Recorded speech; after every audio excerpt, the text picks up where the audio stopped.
Analogue Thoughts. Analogue Thoughts. Analogue Thoughts. Analogue Thoughts. Analogue Thoughts. Analogue Thoughts. Welcome back. Oh, welcome back. Where do I even begin? Let's dissect where I've been. First, I just want to say that all of the people who have followed me and supported me along my creative journey are the absolute best. Around all of these twists and turns and just everything else, I go wherever my heart and mind take me creatively. So for everyone that has been a part of this journey, it means so much to me, truly. It's been almost a year since the last episode, but I have not stopped creating. As some of you probably know, I've been writing. The last few episodes of this podcast that I released last year were short stories, and it kind of started as a fun, therapeutic thing, but then I just couldn't stop. I liked the idea and the practice of building worlds and characters and taking these characters on journeys and watching them grow and watching things change around them. Writing was and still is something that I gravitated toward heavily, something I was really excited about, still very excited about, and something that I still gravitate toward very heavily. After I released a few of these short stories on this podcast, I decided I needed to give this new creative endeavor a space of its own. I didn't want to completely take over this podcast with just short stories. That didn't feel like the right thing to do, so I made an entirely separate podcast called Strange Whispers. And Strange Whispers is where I've been sharing most of the stories I've written in the last year. And this is where I feel like I somewhat owe listeners of Analogue Thoughts an apology. I left Analogue Thoughts and dove so deep into writing that I haven't been back here for almost a year. And I never put out an official thing saying anything about it because in my head I knew that I would be back here, and I didn't want to be like, hey, Analogue Thoughts is going on this hiatus. I didn't know how long I would be away with this endeavor or how all-consuming it would be. But after a bit of a hiatus, here I am. And after writing over 30 short stories and learning the fundamentals of what creating fiction truly looks like, I have decided to write a book. And in making that decision, I'm putting my other podcast, Strange Whispers, on hold. Because when I make anything, music, stories, podcasts, visual art, there's like this well in my brain. I have a finite amount of computational and creative juice I can tap into each day.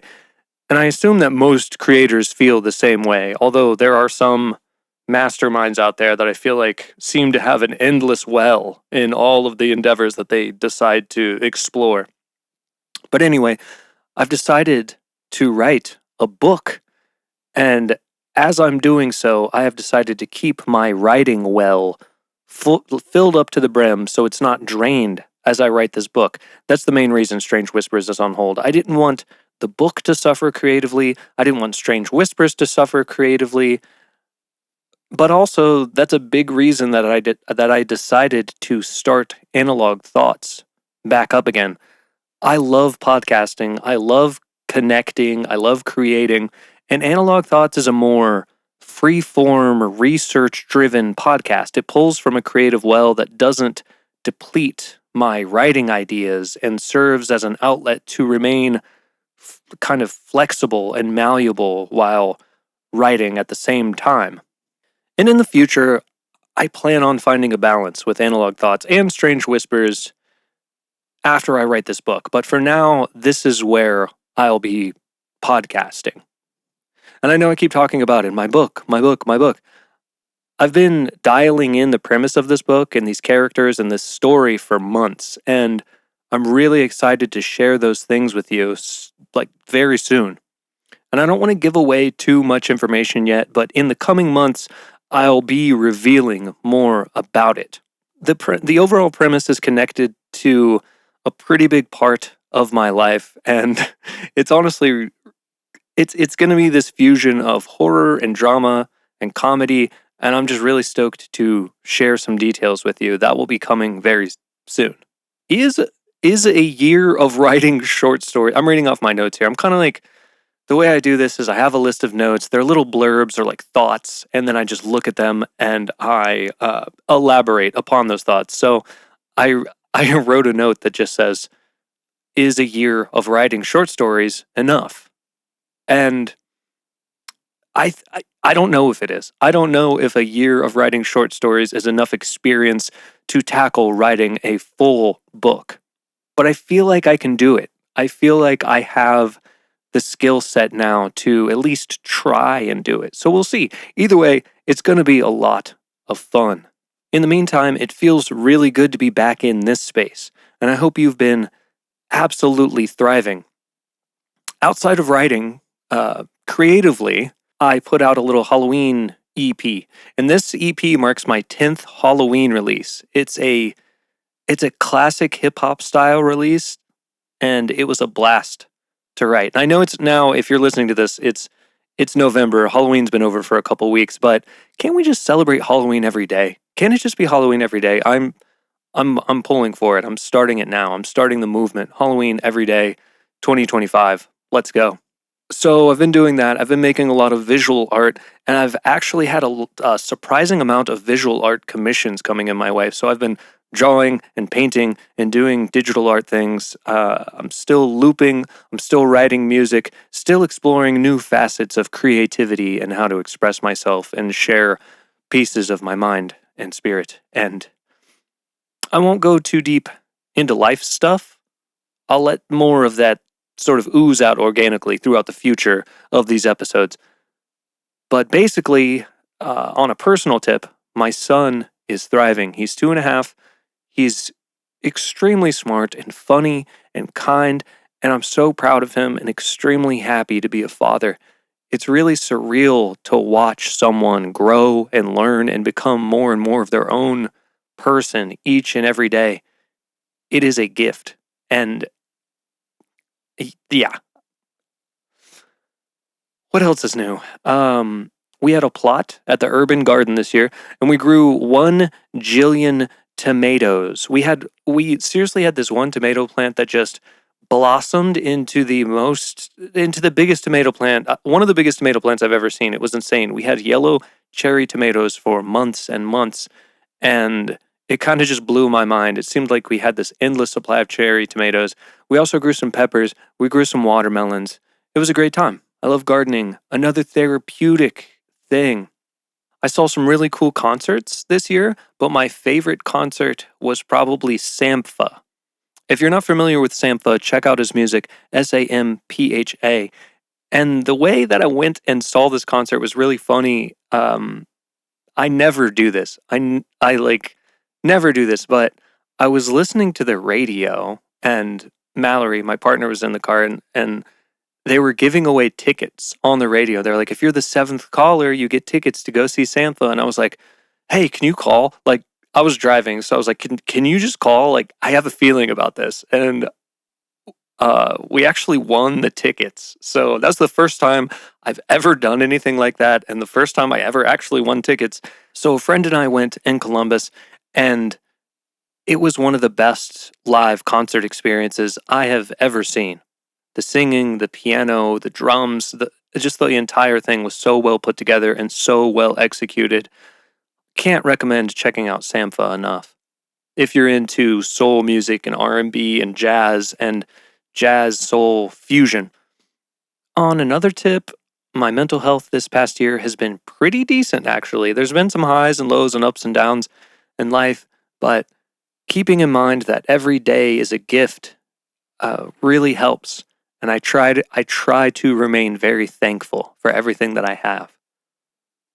There's too much to cover in this intro, but like I said, I'll update more on life and what I've been up to as we move forward with these episodes.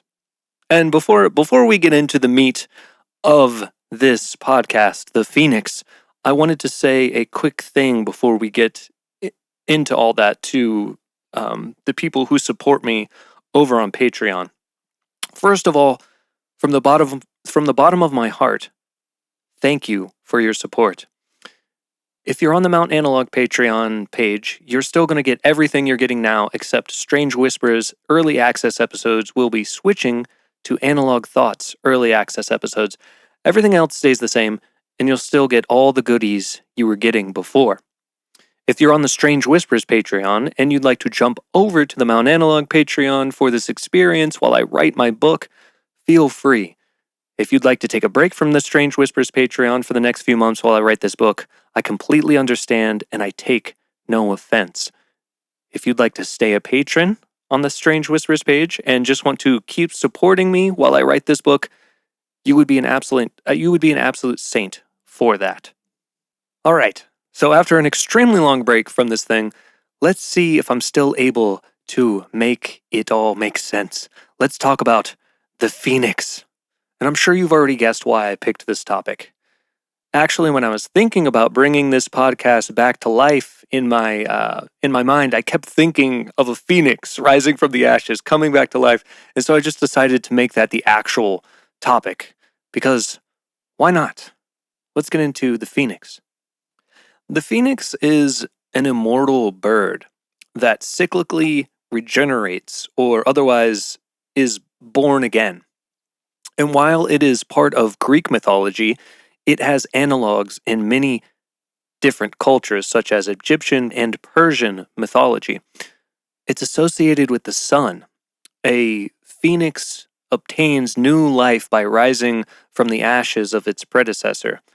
And some legends say it dies in a show of flames and combustion, and some other legends say that it simply dies and decomposes before being born again.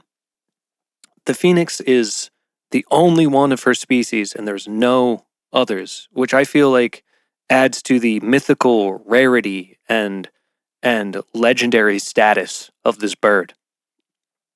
The origin of the phoenix has been attributed to ancient Egypt by this guy named Herodotus. He's a Greek historian and philosopher referred to as the father of history.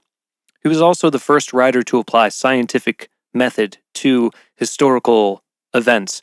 When I was looking up a little about him, he's essentially one of the very first historians. He's one of the first guys who was like, we should one of the I don't want to say one of the first guys, but one of the first people that decided or just said to himself, we need to start documenting things that came before us. We need to look at the past, write it down, and we can't forget this stuff, guys. We gotta write it down, catalog it. This was one of the first history people. And here is a little excerpt from what Herodotus wrote about the phoenix, which I will be reading as a wizard because it sounds cool that way. The Egyptians have also another sacred bird called the phoenix, which I myself have never seen except in pictures. Indeed, it is a great rarity, even in Egypt, only coming there, according to the accounts of the people of Heliopolis, once in every 500 years. When the old phoenix dies, its size and appearance, if it is like the pictures, are as follows. The plumage is partly red, partly golden, while the general make and size are almost exactly that of the eagle. They tell a story of what this bird does, which does not seem to me to be credible, that he comes all the way from Arabia and brings the parent bird, all plastered with myrrh, to the temple of the sun, and there buries the body. In order to bring him, they say, he first forms a ball of myrrh as big as he can carry. Then he hollows out the ball and puts his parent inside, after which he covers over the opening with fresh myrrh, and the ball is then of exactly the same weight as at first. So he brings it to Egypt, plastered over, as I have said, and deposits it in the temple of the sun. Such is the story they tell of doings of this bird. There's another thing that comes up across different cultures about the phoenix. It's synonymous with the sun. It's universally a firebird of the sun or for the sun, derived from the sun in some capacity.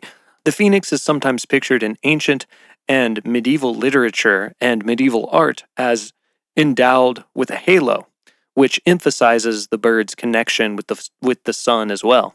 Whoever came up with it first, the phoenix is a creature that pops up in countless cultures across the world in one way or another, and not just the idea of this flame bird that rises from the ashes, but the motif itself, this idea that someone or something can be reborn, and through its struggle or death can come out new and fresh, either revitalized or a new being entirely. This idea is used throughout literature and religion and storytelling in general. Think about Jesus, crucified, but he rises again from the grave. And then think about Gandalf from The Lord of the Rings, fallen while fighting the Balrog. He fell through fire and time and came back refreshed, stronger, and wiser. And I'm going to put a shameless plug here. Just a heads up, I'll be doing a lot of these reminders about some of my older episodes on this episode. If you're new or want to revisit some of those older episodes, I'm going to point out a few times during this episode when we touch on something I've covered in the past on an earlier episode. So the shameless plug is I have a J.R.R. Tolkien episode. I think it's episode 5. It's kind of long, but it does a super deep dive into his universe. If you're into that sort of thing, you can find it on the feed. Anyway, bringing things back to the phoenix and bringing things back to Jesus and Christianity and many other religions, you shed what you were and you're reborn, you're cleaned, you're purified. That's a big piece, a big cornerstone in a lot of religions is becoming pure, getting rid of your sins and being baptized or being reborn. Aside from the Egyptian origins, the first actual mention of a phoenix in a story, like in an actual literary story, is a fragmented Greek story called The Precepts of Chiron. And in it, Chiron, who is a centaur, if you're not familiar with the centaurs, it's a half-human, half-horse hybrid. Chiron guides a young hero by the name of Achilles, who is known as the greatest Greek warrior in the Trojan War, through this series of adventures. And in this story, Chiron talks about the phoenix, saying that it lives on 972 times the length of a human. It typically has yellow or blue eyes and is usually depicted with vibrant red and gold feathers and rose-colored talons. In time, the motif and the concept of the phoenix gets extended from its origins in ancient Greek folklore. It becomes, like I said, a bigger representation of the cycle of life and death and rebirth. Here is an excerpt from On the Origin of the World, which is a Gnostic text. If you're not familiar with what a Gnostic text is, basically it is a collection of religious ideas and systems that coalesced in the late first century AD among Jewish and early Christian sects. But I'll be reading this excerpt from On the Origin of the World, also in the voice of a wizard for dramatic effect. Thus, when Sophia Zoe saw that the rulers of darkness had laid a curse upon her counterparts, she was indignant, and coming out of the first heaven with full powers, she chased those rulers out of their heavens and cast them into the sinful world, so that there they should dwell in the form of evil spirits upon the earth, so that in their world it might pass the 1,000 years in paradise. A soul-endowed living creature called Phoenix. It killed itself and brings itself back to life as a witness to the judgment against them. For they do wrong to Adam and his race. Unto the consummation of the age, there are 3 men and also his posterities, unto the consummation of the world. The spirit endowed of eternity, and the soul endowed in the earthly. Likewise, there are 3 phoenixes in paradise. The first is immortal. The second lives 1,000 years. As for the third, it is written in the sacred book that it is consumed. So, too, there are 3 baptisms. The first is spiritual. The second is by fire. The third is by water. Just as the phoenix appears as a witness concerning the angels, so the case of the water Hydra in Egypt, which has been a witness to those going down into the baptism of a true man. The 2 bulls in Egypt possess a mystery, the sun and the moon, being a witness to Sabaoth, namely that over them Sophia received the universe. From the day that she made the sun and moon, she put a seal upon her heaven unto eternity. And the worm that has been born of the phoenix is a human being as well. It is written concerning it, the just man will blossom like a phoenix, and the phoenix first appears in the living state and dies and rises again, being a sign of what has become apparent at the consummation of the age. So if you noticed, that wizard that wrote that read that was a bit different than the first wizard. I wanted to make them different. I didn't want the same wizard to read both things, because that would just be, I don't know, that would be weird. And I know there was a lot of context in that excerpt that we don't have a reference for, but I just read it as it is, like Sophia Zoe and the Hydra of Egypt and all these other things. But like I said, I just read it as it was. You kind of get the idea. This phoenix is intertwined in this Gnostic tale as a legendary, mythical creature that is intertwined with the creation of Earth and the creation of the human race and is bound to its fate. So over time, the idea of the phoenix evolves from being a mythical beast into being integrated into Christian and Jewish religions, and then adapted into various stories and pieces of folklore and other religions as well. And it's cool how things like this change over time. How the concept of a creature can be sort of just kind of raw and fuzzy, and then take shape and become heavily integrated into some of the most complex belief systems. And even beyond that, like I've said, things like this become bigger. They become devices and stories. They become full literary devices and plot devices, and a tool for writers throughout time. Here is an example of that. I'm going to read an excerpt. I'm not going to read this one as a wizard, but I'm going to read an excerpt from William Shakespeare's play Henry VIII. Nor shall this peace sleep with her, but as when the bird of wonder dies, the maiden phoenix. Her ashes new create another air, as great in admiration as herself. So shall she leave her blessedness to one, when heaven shall call her from her cloud of darkness, who from the sacred ashes of her honor shall starlight rise as great in fame as she was. And with that we start to hear the phoenix and the idea of this of dying and being reborn in this epic, elegant way, woven into literature in a more practical, I guess not practical, but in a more creative way, I guess. I honestly need to read more Shakespeare. There is a reason that he's considered one of the greatest literary minds. I'm gonna switch gears here a little bit. I wanted to get into some of the other versions of the phoenix from different cultures. In Hindu, which shameless plug number 2, shameless plug number 2, I have an entire episode about Hindu, the Hindu religion. So I think it's episode, might be episode 15, I think. Anyway, if you if you look through the feed, you will find it. If you're interested in the Hindu faith, I do a full deep dive into it. But anyway, in Hindu, there is a version of the phoenix called Garuda. And Garuda is typically the steed of the Hindu god Vishnu.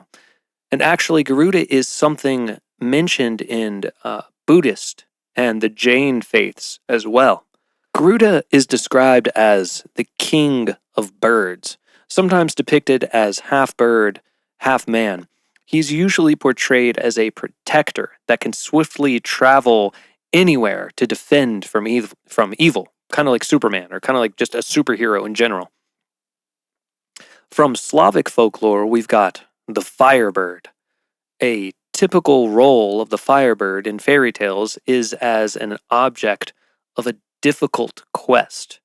The quest is usually initiated by finding a lost tail feather, at which point we'll get into the feathers of the phoenix a little later on and how that they're integrated into the myths of popular culture today. But with this version of the phoenix, the hero of a tale of the Slavic folklore finds a lost tail feather, at which point he sets out to find and capture a living phoenix, sometimes of his own accord, but usually on the bidding of a father or a king.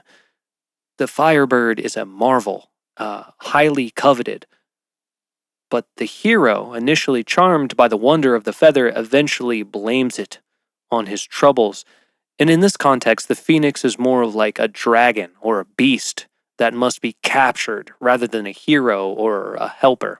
It's something that it's the source of a desire to prove yourself as a hero.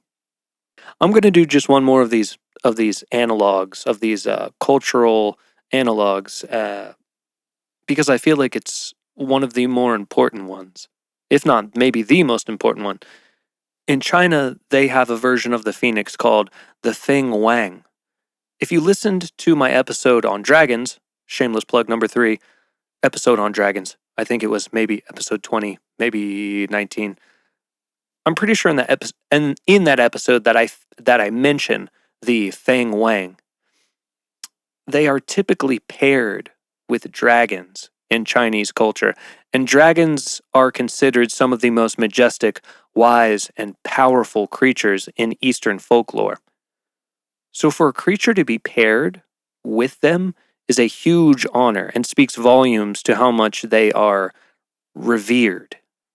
The Feng Wang body symbolizes these celestial bodies.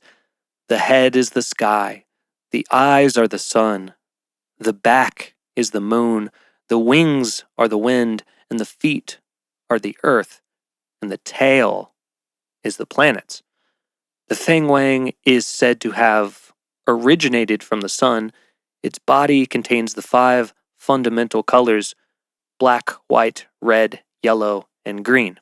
Many Chinese dynasties decorated their clothes, their buildings, their armor, and burial sites with the Feng Wang.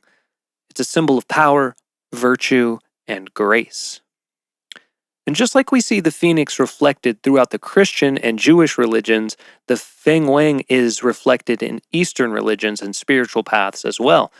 Like I said, their colors in China, their color they consisted of the 5 fundamental colors, and these colors were meant to represent Confucius's 5 virtues. We have black, which is Ren, the virtue of benevolence, charity, and humanity. White, Yi, honesty and uprightness. It's also broken down into being one's best consciousness, loyalty, the virtue of reciprocity, altruism, consideration for others. Red, which is a Z, and knowledge. Green, which is Zen, faithfulness and integrity. And then we have Li, the color yellow, correct behavior, propriety, good manners, politeness, ceremony, and worship. I just thought it was really important to include the Chinese Feng Wang when talking about these analogs of the phoenix, because it is a very big part of their culture and very big part of just Chinese folklore in general. Now I want to move into some of the more modern usages of the phoenix, some things we see in movies, some things we see in books. The first one is in Harry Potter. We have Fawkes. And Fawkes is a phoenix that belongs to Dumbledore. He saves Harry Potter from the basilisk inside the Chamber of Secrets, and he saves Dumbledore by swallowing a killing curse from Voldemort. He then bursts into flames and is reborn from the ashes. And also in Harry Potter, both Harry Potter and Voldemort's wands contain a feather from Fawkes's tail. Again, that feather being used as this legendary sacred thing that can bring power, and the phoenix again being used as this protector, holding these mythical powers. Its plumage holding these mythical powers. It echoes back to all of this ancient folklore. And I know J.K. Rowling, although now she's proven herself to be a bit of a turd, drew from tons of folklore, and the phoenix is just one example of all of the folklore she's integrated into her books. I'm due to rewatch these movies, and I know there's it's not even new anymore. I think it's been out for a couple years at this point, but I think it just got ported to Switch. It might have been on Switch for a little while, but I really want to play the Harry Potter video game. I wish I had more time for video games because it looks like a really epic one. Moving on to the next iteration of the Phoenix in modern popular culture. In the series One Piece, Phoenix Marco is a prominent character, a member of the Whitebeard Pirates, who possesses the mythical Zoan-type devil fruit called the Tore, or Torenomi model. I'm not super familiar with One Piece. I took some notes here. I know One Piece is one of the most beloved animes, so I felt like I had to include it in this episode. But I guess this fruit allows him to transform into a phoenix, which is really cool. I like the idea of there being a mythical item, a mythical object that can transform you into a phoenix. I think that's a super sick idea. The last example I'm going to talk about today is from something that I do know a lot about, and it's actually from Marvel, specifically the X-Men, although just Marvel in general. Like I said, I'm a huge comic book nerd. I've been a comic book fan ever since I was a child. Right now, as I'm sitting here and recording this, I am sitting next to a bookshelf that is, it has 3 tiers of just comic books. I absolutely love and adore comic books. Also, another shameless plug here. What are we on? Shameless plug number 4? I have an episode all about the Silver Surfer. So if you are a fan of comic books, of Fantastic Four, of just Marvel in general, Silver Surfer episode, check it out. Anyway, in the Phoenix, in Marvel Comics, there is an entity called the Phoenix Force. And it isn't exclusively tied to X-Men storylines. However, it pops up in the X-Men storylines the most. Jean Grey, for sake of explanation, she's consumed or taken over by this ancient cosmic power called the Phoenix Force. And the Phoenix Force is one of the oldest known cosmic entities. She predates darkness, predates the universe. The Phoenix Force is an immortal, indestructible manifestation of the prime universal force of life itself. It is the nexus of all energy. It has and will exist in every reality of Marvel's multiverses. It was born in the void, between states of being, and is considered to be the spark that ignites creation and the flame that consumes it. The Phoenix Force perpetuates the cycle of life, death, and rebirth throughout all of the multiverses. I think it's one of the coolest iterations of the Phoenix. And Marvel is really known for leaning deeply into ancient gods and ancient folklore and pulling things out of the pages of history and repurposing them or integrating them into their stories in really interesting ways. Think like Thor from Norse mythology and Asgard and Odin and Loki. And with Thor, we have Greek mythology, Ares, Hercules, the Olympians. Then we have Egyptian pulls like Khonshu from the Moon Knight series. We have Osiris. We have in Black Panther and just Wakanda in general, there's a bunch of pulls from Egyptian lore and African lore. And then we've even got indigenous traditions with things like Red Wolf and several other characters that are inspired from indigenous peoples. Marvel typically reimagines these mythological elements within their superhero framework, often updating ancient concepts for modern storytelling while maintaining core themes from the original myths and the original ideas. And I think that's kind of what fascinated me in the first place with comic books. I see these elements of things I recognize from history or from books or from shows or movies that were woven into their stories. It's like the ultimate fan fiction, except they weren't using fiction. They were using real life and stuff from human history, and they were putting their own spin on it.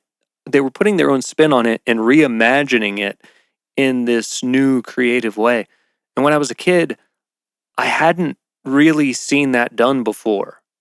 I think that is why comics were so alluring and appealing to me as a kid. And that concept in general is one of the reasons I thought the Phoenix would be fun to talk about today, too. It's been reimagined in all of these unique, interesting ways throughout time. As a creature, a motif, a myth, a legend, it's spanned across history, and it's been retold and reimagined in countless unique ways. All right, so I gotta be honest. I went back and read some notes from previous episodes, and I almost forgot that at the end of these episodes, I was doing two different sort of ending segments. Let's Ask AI, and then I would round the whole thing out with a series of fun facts. So without further ado, let's get into one of our last segments, Let's Ask AI. Let's ask AI. For this one, I asked AI to write me a poem about the Phoenix. I said, make it elegant and really capture the essence of what the Phoenix stands for as a creature and a concept. And I really like what it came up with. The title of the poem is From Ancient Ash. In death's darkest hour, when hope burns low beneath the weight of mortal woe, a stirring in the cooling gray, the final breath? No, first of day. For in these ashes, ruby bright, a spark defies eternal night, each ending cradles new begin, as flames dance on immortal skin. Wings of fire split the sky, gold and crimson testify that pain itself cannot constrain what's meant to rise and rise again. O sacred bird of sun and pyre, dancing in eternal fire, you teach us with each burning fall that loss is not the end of all. For in your cycle, endless, true, we see our strength reflected through the flames that burn but don't consume, the light that pierces darkest gloom. So sing your song of endless days. Let ash and ember light the ways. Through shadows deep and sorrows long, in death we're burned, in fire made strong. Each ending holds tomorrow's wings. Each fall the seed of rising brings. In you, great bird, this truth we see. Through death itself, we all break free. I know that AI is very polarizing. I know that a lot of people, myself included, see it using the creations of artists and just sort of regurgitating things that it takes input data, transforms it, and regurgitates something from the hard work of artists. But at the end of the day, also, and this isn't me fully defending AI by any means, I think there's a lot of unethical practices going on with AI and art. Don't get me wrong. But I think human artists, myself included, are doing that very thing. We're taking things we're inspired by, we're taking our input data, we're reconfiguring it, and we're making something new out of it. And I think that this poem is a really good example of taking what input data this AI framework had access to, reconfiguring it as something really, really beautiful. I don't know. It's just really interesting to think about that and think about the dynamics with that. I won't get too lost into the dynamics and ethics of AI, but for now, I'm going to continue this segment because I feel like AI is going to keep evolving and keep growing and changing and things, and I don't think we can. I don't think there's any way to avoid interacting with it. So here we are, asking AI to write poems. Let's move on to our last segment, the fun facts. And I don't have a fun soundbite for this, although maybe I should make one. I probably should make one. All right, our first fun fact is, in Chinese culture, the phoenix and dragon together represented the perfect balance between yin and yang, often used in traditional wedding imagery. We kind of talked about the phoenix a little bit before in Chinese culture, but it is very integrated into wedding imagery over there. And I think that they get it. You know, like a wedding is a huge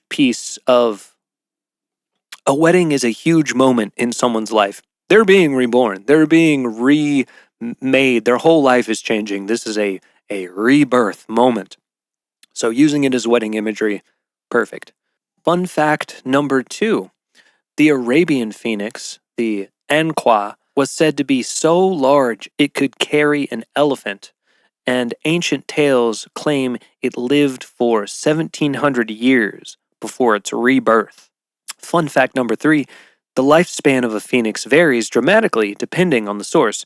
Greek sources cite 500 years, Egyptian texts mention 1,461 years, and some Chinese legends suggest up to 9,000 years. Fun fact number 4, according to some medieval bestiaries, phoenix tears have healing powers. And this was another idea that J.K. Rowling used in Harry Potter, but it's with the tears and its feathers, but its feathers were said to be immune to fire. Fun fact number 5, in Jewish folklore, the phoenix, called Hal or Shawl, was the only animal that didn't eat from the forbidden fruit in the Garden of Eden and was rewarded with immortality. Fun fact number 6, not necessarily such a fun fact, but a fact nonetheless. The city of Phoenix, Arizona was named after the mythical bird because it was built on the ruins of an ancient Native American civilization. Literally, they considered themselves as rising from the ashes of a previous settlement. That's where they get their name. And that's all the fun facts I have for you today. Hey, Analogue Thoughts is back. Please, if you are able, help me get this podcast back into people's ears. It's been almost a year, and I plan to release pretty consistently with new episodes. I don't really know what relaunching a podcast after a hiatus looks like and how long it will be before it's populated back into people's feeds and into people's podcast algorithms, but I'm here. I'm putting in the work, and here we are. I'm doing the thing. If you'd like to support, seriously, sharing a link, telling a friend, it goes a really long way. Also, leaving a rating or review goes a really, really, really long way as well. It doesn't take that long to do. It's super quick. You just click the thing, bell, star, like whatever the thing is on wherever you're streaming. There's so many things now. We're on YouTube, Spotify, Apple Podcast, all the things. I have a Patreon as well, and links for that will be in the show's notes. Early access to podcasts, music, art, and other goodies if you join. Just listening is all the support I could ask for, and it means the world to me. Anticipate the next episode of Analogue Thoughts to be out soon. I already have the idea for it, and because you listened all the way to the end, I'm going to give you the skinny. I'm going to tell you what that episode's going to be about. It's going to be all about plant languages and all about the interconnectedness between the mycelial networks and connecting tree root systems and just how all the plants on planet Earth communicate with one another. So if that interests you, stay tuned for the next episode. My goal is to put out new episodes of this show weekly at this point. I'm saying it out loud so it becomes reality. I'm manifesting this vision of writing this book and sharing this podcast consistently and creating art and music and culture and fun and just all of these things. Keep creating. And remember to check on your mental health and check on the mental health of your loved ones. Bye. Thoughts. Analogue thoughts. Analogue